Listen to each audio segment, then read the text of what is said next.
It was a day of devastation that brought a community together.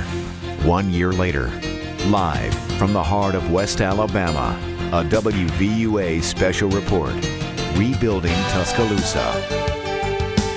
A monument honoring everyone affected by the April 27th tornado has taken its place in Tuscaloosa. We will take you to today's unveiling. Also, how the community of Holt is rebuilding after the tragic storms.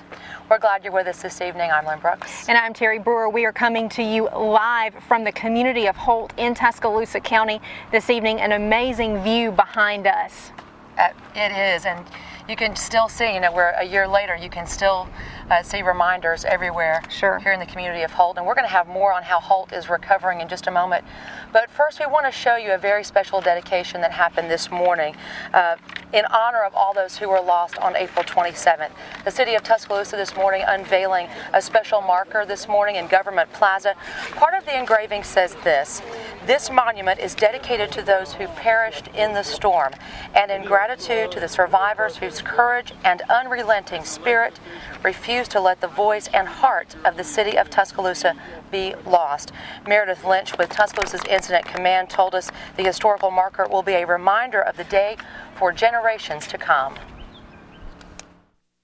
It was such a historical moment here in Tuscaloosa almost a year ago. We wanted to make sure that for the months and years ahead that all the generations remember what we all suffered that day, and that, a great way to remember, everything that was lost, and a way to move forward.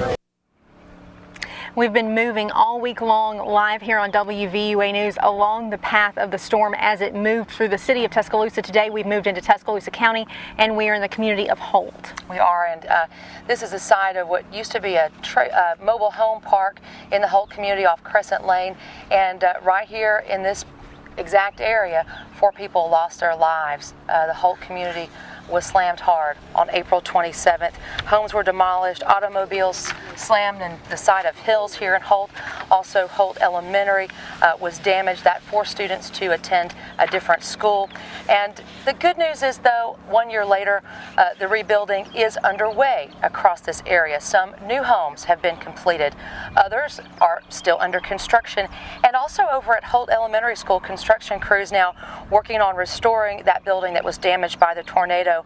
Residents here have also been working on a Holt recovery plan. So there is some movement, Terri, in this area. We're glad to say that. That's right. And if you've been in and around the Holt area in the past few days, you may have noticed a group of volunteers working on some of the damaged homes. A group that basically came to Tuscaloosa and Tuscaloosa County right after the storm rolled through. Been here ever since. They have. Our good friends now at Samaritan's Purse. They're a faith-based disaster relief organization led by Franklin Graham, son of evangelist Billy Graham. Franklin Graham was guest speaker this morning at the West Alabama Prayer Breakfast. He sat down with WVUA's own Janie Wallace for a one-on-one interview. He told her Samaritan's Purse mission is now bigger than just laying foundations and putting up walls. Here's what he told us.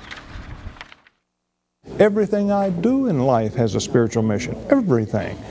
This is what Samaritan's Purse is all about, or the Billy Graham Evangelistic Association. It's about taking the gospel of Jesus Christ to men and women around the world, and that's what we do. We'll have much more tonight on WVUA News at 6 from Franklin Graham. We will. Very interesting Absolutely. to hear him speak this morning. Yes, very inspiring for so many people. And although today we are in the Holt community and focusing primarily on Holt, several other Tuscaloosa County communities were hit on April 27th. One of those hit particularly hard, also Coaling.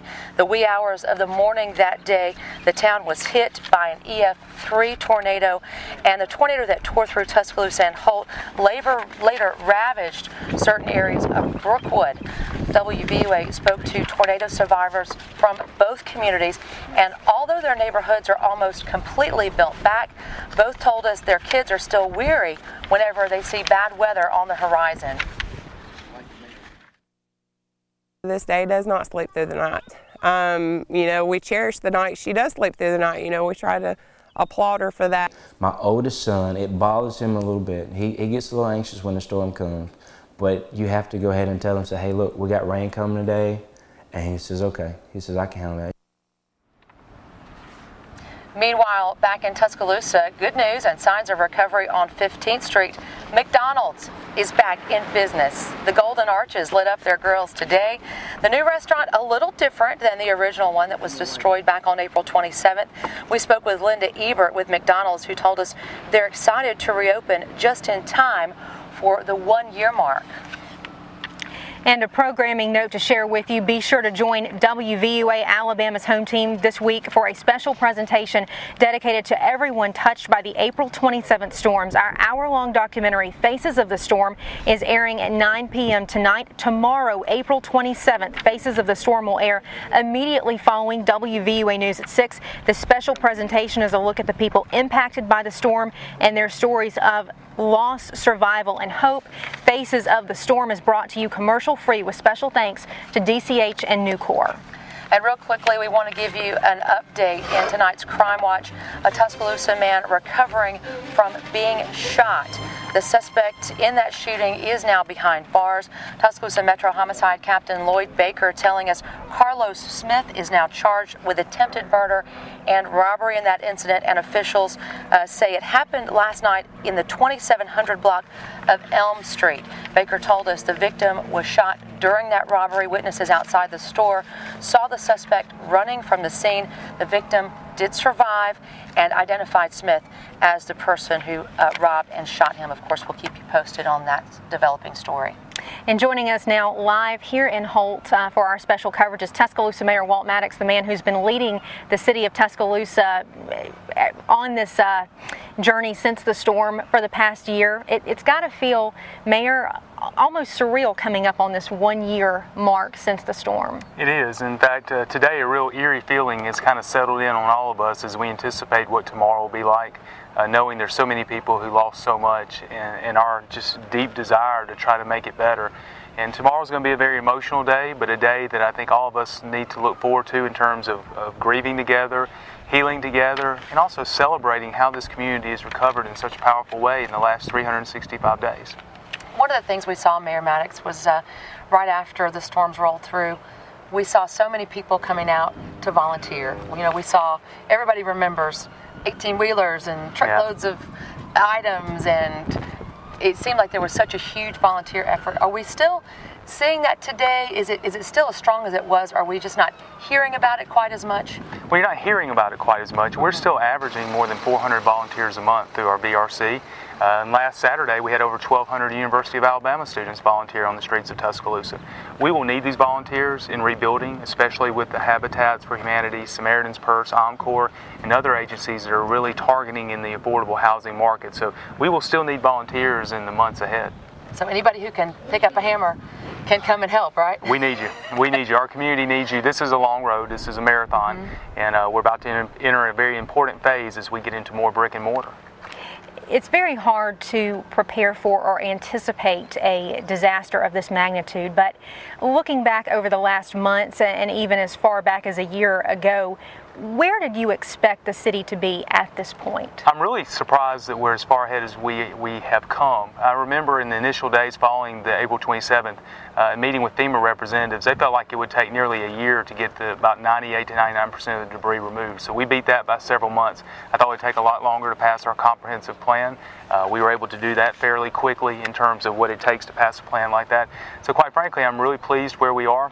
Clearly we've got a long way to go, but we're positioned for a very bright future by the steps we've taken in year one. All right, thanks a lot. That's Mayor Walt Maddox, and absolutely, we've got more with him coming up. Yeah, we have more with Mayor Walt Maddox coming up in just a few minutes here on WVUA News at 5. We're going to be talking about his vision for the future of Tuscaloosa. Also, Gary Harris will have the latest action in Alabama's home team sports. You are watching a special edition of WVUA News at 5. I was scared the car was going to tip upside down. The winds was blowing so hard, and I could see debris flying through the air. Jumped out and it was just raining, hailing, and there was stuff flying. I just ducked my head and run. Boards, power lines falling on the ground, and I was scared to death. And I found shelter, and then I was lucky I got that far than what I did. We need some help, bad.